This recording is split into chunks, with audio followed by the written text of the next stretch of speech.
નમસ્કાર દર્શક મિત્રો, હું છું એન્કર અર્પિતા પટેલ. આપ જોઈ રહ્યા છો VM24 news Gujarat news channel. જોતા રહો ગુજરાતના દરેક જિલ્લાના ન્યૂઝ VM24 ન્યૂઝ ગુજરાતમાં. સુરતમાં સૌરાષ્ટ્ર નર્મદા કોળી સમાજ રાઠોડ પરિવારનો 10મો સ્નેહ મિલન સમારોહ યોજાયો. મોટા વરાસામાં આવેલ રઘુવીર ફાર્મ ખાતે રાઠોડ પરિવારનો 10મો સ્નેહ મિલન સમારોહ અને વિદ્યાર્થી ઇનામ વિતરણ કાર્યક્રમ યોજાયો હતો. આ રાઠોડ પરિવાર સ્નેહ મિલન સમારોહમાં કોળી સમાજના આગેવાનો, સંગઠનના પ્રમુખો, પરિવારના પ્રમુખો તેમજ રાઠોડ પરિવારના આગેવાનો ઉપસ્થિત રહ્યા હતા. આમંત્રિત મહેમાનોનું રાઠોડ પરિવાર દ્વારા પુષ્પગુચ્છ આપી સન્માનિત કરવામાં આવ્યું હતું. સાથે મોટી સંખ્યામાં રાઠોડ પરિવારના વિદ્યાર્થીઓ પણ હાજર રહ્યા હતા. રાઠોડ પરિવારના તેજસ્વી તારલાઓને શિલ્ડ ટ્રોફી આપી સન્માનિત કરવામાં આવ્યા હતા.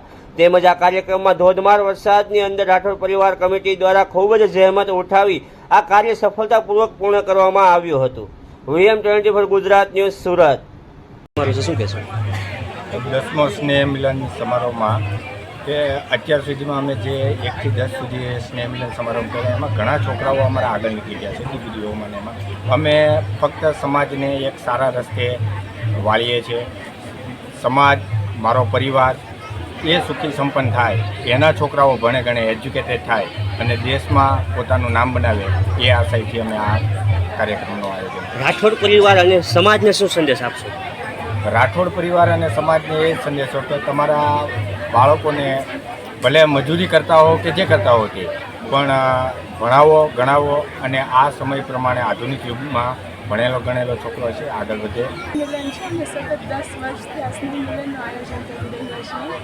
આ સ્નેહ મિલન એક અમારા માટે અને અમારા પરિવારજનો માટે મળવાનો, સાથે વાતચીત કરવાનો, બેસીને સાથે જમવાનો દર વર્ષે અનોખો અનુભવ હોય છે. આ અનુભવ દર વર્ષે અમને રાઠોડ પરિવારના મોટાઓ તરફથી મળી રહ્યો છે. એની માટે હું ખૂબ આભાર છું એમની. ખાસ કરીને પરિવારના ભાઈઓ અને વડીલો દ્વારા ખૂબ મહેનત કરવામાં આવી રહી છે, તો બહેનો માટે શું કહેશો? બહેનો માટે હું એ જ કહીશ કે એ લોકો દર વર્ષે સ્ત્રીઓ માટે પ્રોત્સાહન આપે છે. ગર્લ્સ જે હોય છે એમના શિક્ષણ માટે એ લોકો ખૂબ મહેનત કરી રહ્યા છે, પ્રોત્સાહન આપે છે અમને લોકોને. તો એ ખૂબ મોટો અનુભવ હોય છે અને ખૂબ એક મોટું પગલું ભરી રહ્યા છે એ લોકો અમારી સારી માટે. શું કહેશો? તેજસ્વી તારલાઓ માટે તો શું છે, આપણે વિદ્યાર્થી ઇનામ વિતરણ અને પ્રોત્સાહન ઇનામો રાખ્યા છે અને એવું જ ને એવું કામ કરતા રહેશે. રાઠોડ પરિવારના કેટલા ઘર એકઠા થયેલા છે? 240 જેટલા ઘર ભેગા થયા છે.